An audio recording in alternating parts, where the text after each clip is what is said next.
So today we will take up the types of disease, various classification of disease.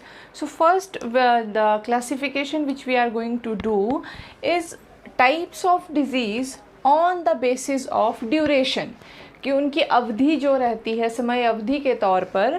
तो हमारे पास duration के basis पर हम जो है डिज़ीज़ को क्लासिफाई करते हैं दो कैटेगरीज़ में, एक्यूट और क्रॉनिक। तो एक्यूट जो है एक जो है वो टर्म से ही पता लग रहा है, एक्यूट जो एकदम से हो जाती हैं। एक्यूट में हमारे पास क्या होता है, उसका जो टाइम स्पैन होता है वो शॉर्ट होता है, टाइम स्पैन शॉर्ट होता है। वो डिज़ीज़ जो है वो एकदम से शो होती है और वो एकदम से शो होगी और जल्दी ही उसके सिम्टम्स जो हैं वो ठीक भी हो जाते हैं, सबसाइड हो जाते हैं। तो टाइम स्पैन शॉर्ट है और सिम्टम्स और जो हमारे पास जो डिज़ीज़ है वो जल्दी ही सबसाइड हो जाती है, सबसाइड अर्ली, तो जल्दी हो जाती है। तो इसमें एग्जांपल मैं देना चाहूँगी कोल्ड का। जैसे कॉमन कोल्ड है, ज़ुकाम है, सर्दी ज़ुकाम एकदम से हो जाता है, लेकिन जब होता है तो पूरी बॉडी जो है वो बुरी तरह से इफ़ेक्ट होती है और हमारे पास जो है वो 6-7 दिन की ड्यूरेशन में फिर ठीक भी हो जाता है। तो दिस इज़ एक्यूट। अब दूसरी हम बात करेंगे क्रॉनिक को। तो क्रॉनिक टर्म जो है वो यूज़ होती है लॉन्ग टर्म इलनेसेस के लिए। तो जो हमारे पास लॉन्ग टाइम स्पैन की जो डिज़ीज़ रहेंगी, जो लंबे टाइम तक जो है बॉडी को इफ़ेक्ट करती हैं, तो उसको हम बोलते हैं क्रॉनिक डिज़ीज़। इसका टाइम स्पैन लॉन्ग होगा, सिम्टम्स जो है वो धीरे धीरे ही जाएंगे, दवाइयाँ जो काफ़ी लंबे टाइम तक लेनी पड़ती हैं।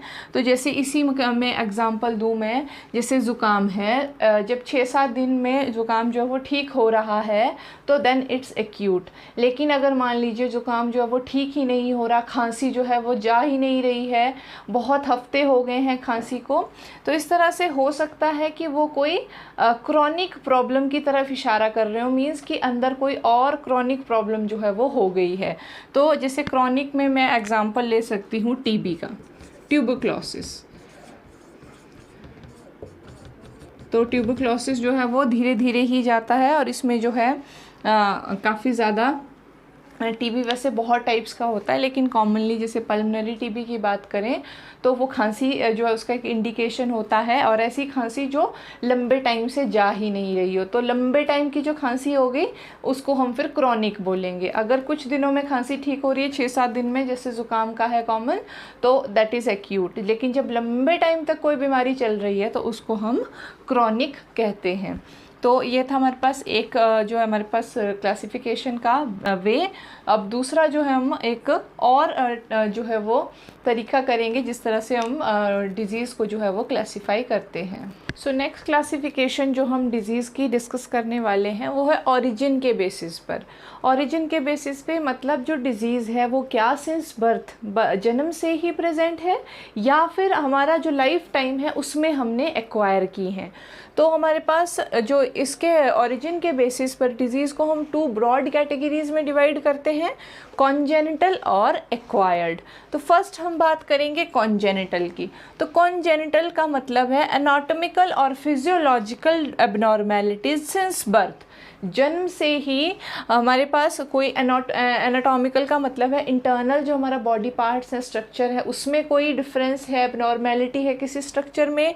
फिजियोलॉजिकल मीन्स कोई हमारा जो बॉडी का सिस्टम है, फॉर एग्जांपल यूरिन फॉर्मेशन है, डाइजेशन है, उसमें कोई जो है सिंस बर्थ जो है वो हमारे जीन्स और क्रोमोसोम्स के कारण अगर कोई डिफेक्ट है तो उसको हम कॉन्जेनिटल डिजीज़ की कैटेगरी में डालते हैं।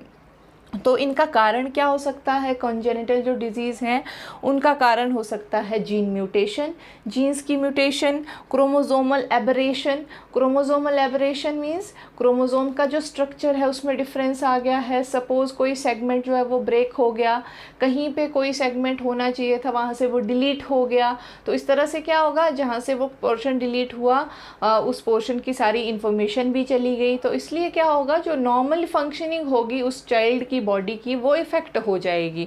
तो जो हमारे पास क्रोमोसोमल एब्रेविएशन और जीन म्यूटेशन, जीन म्यूटेशन में सिंगल बेस के भी चेंजेस अगर हो जाते हैं, सिर्फ एक बेस भी अगर चेंज होता है ना बच्चों, तो वो जो है बहुत बड़ी प्रॉब्लम कॉज करता है ह्यूमन बॉडी में। तो जीन म्यूटेशंस में एग्जांपल हमारे पास है diseases like alkaptonuria, phenyl ketone urea.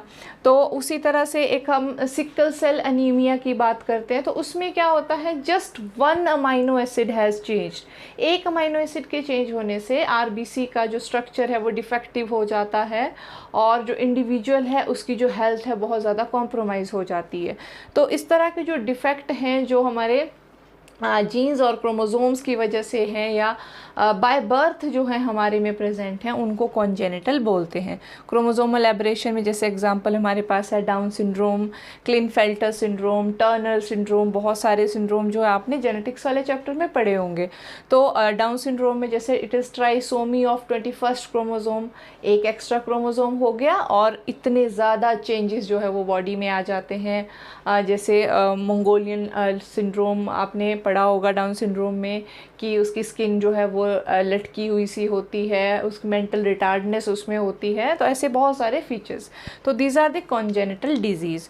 दूसरी जो कैटेगरी है वो है एक्वायर्ड। एक्वायर्ड जो हमने लाइफ टाइम में एक्वायर की है, कैसे एक्वायर की हैं, किस तरह से, उसके बारे में हम देखेंगे। तो एक्वायर्ड पे भी जो डिजीज़ हैं वो 2 कैटेगरीज़ में आती हैं। एक तो है नॉन कम्युनिकेबल, दूसरी है कम्युनिकेबल।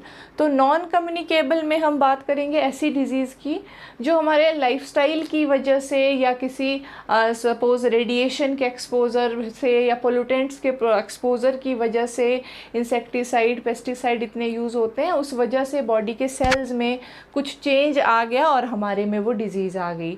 लेकिन वो जो डिज़ीज़ है वो फर्दर कम्युनिकेट नहीं होगी, किसी और को हमसे नहीं फैलेगी। For example diabetes, it is a non communicable disease.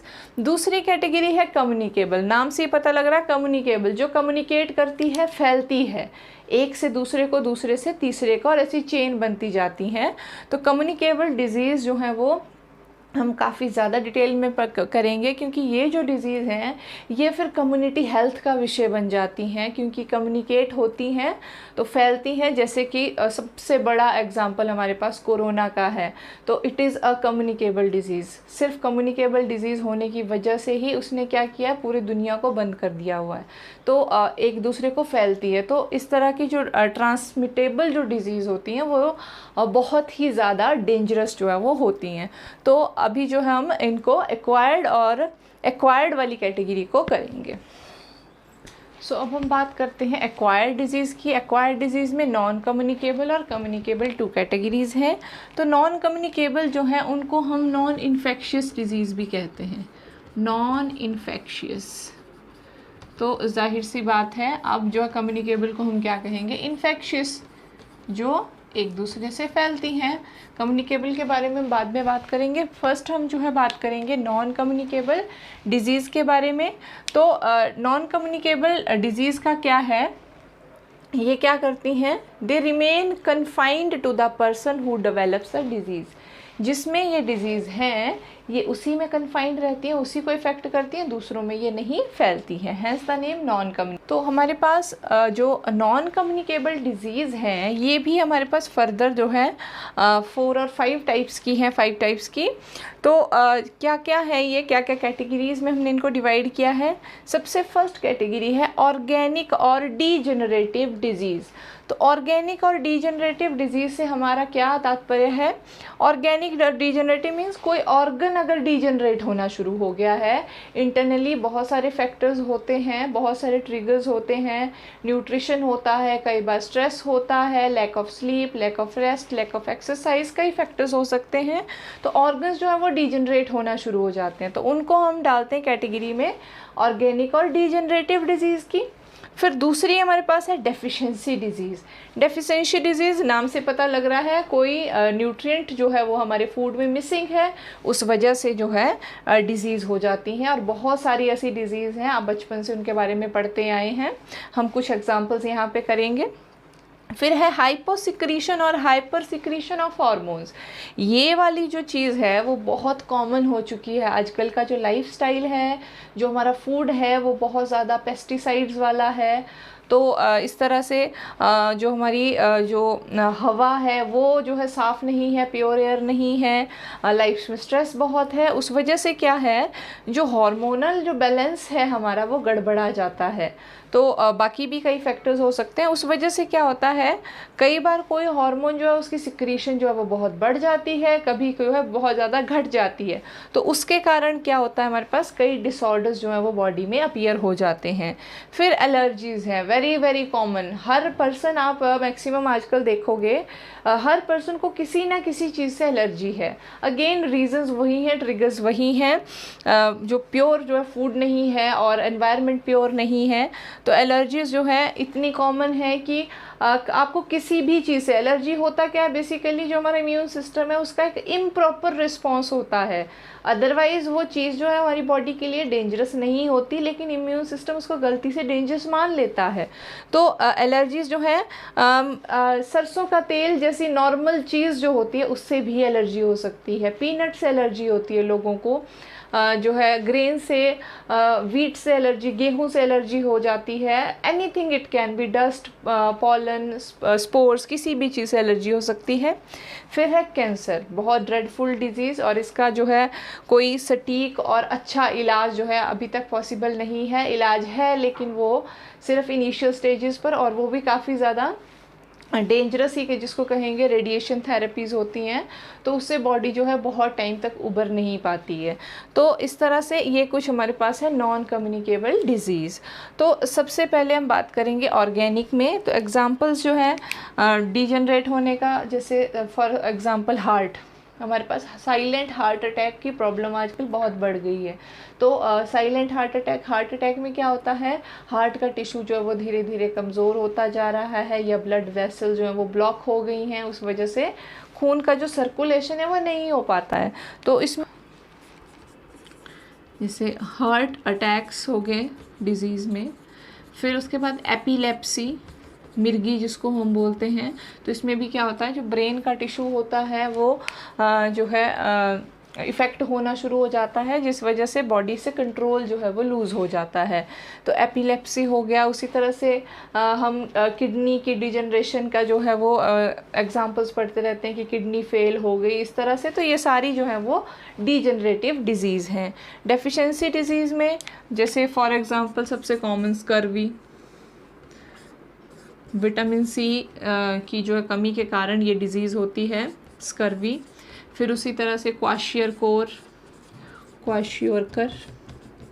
Marasmus, बहुत सारी ऐसी डिज़ीज़ हैं जो फूड न्यूट्रिशन के जो है कमी के कारण होती है। फिर है हाइपर और हाइपर सिक्रीशन ऑफ हार्मोन्स। तो इसमें भी बहुत सारे हमारे पास एग्जांपल हैं। जैसे सबसे कॉमन जो एक हार्मोन में आजकल जो चल रहा है वो है थायराइड इम्बैलेंस। बहुत सारे लोगों में हाइपरथायरॉयडिज्म देखने को मिल रहा है, बहुत सारे में हाइपोथायरॉयडिज्म। तो एक्स ऑप्थेल्मिक गॉइटर जो है, इस तरह से हमारे पास जाइजेंटिज्म, बहुत सारे ऐसे डिसऑर्डर्स हैं जो हार्मोन्स की वजह से होते हैं। एलर्जीज़ का मैंने आपको बता दिया। कैंसर भी जो है वो काफ़ी डिटेल में हम इस चैप्टर में जो है इसके बारे में करेंगे। तो ये था हमारे पास नॉन कम्युनिकेबल डिजीज।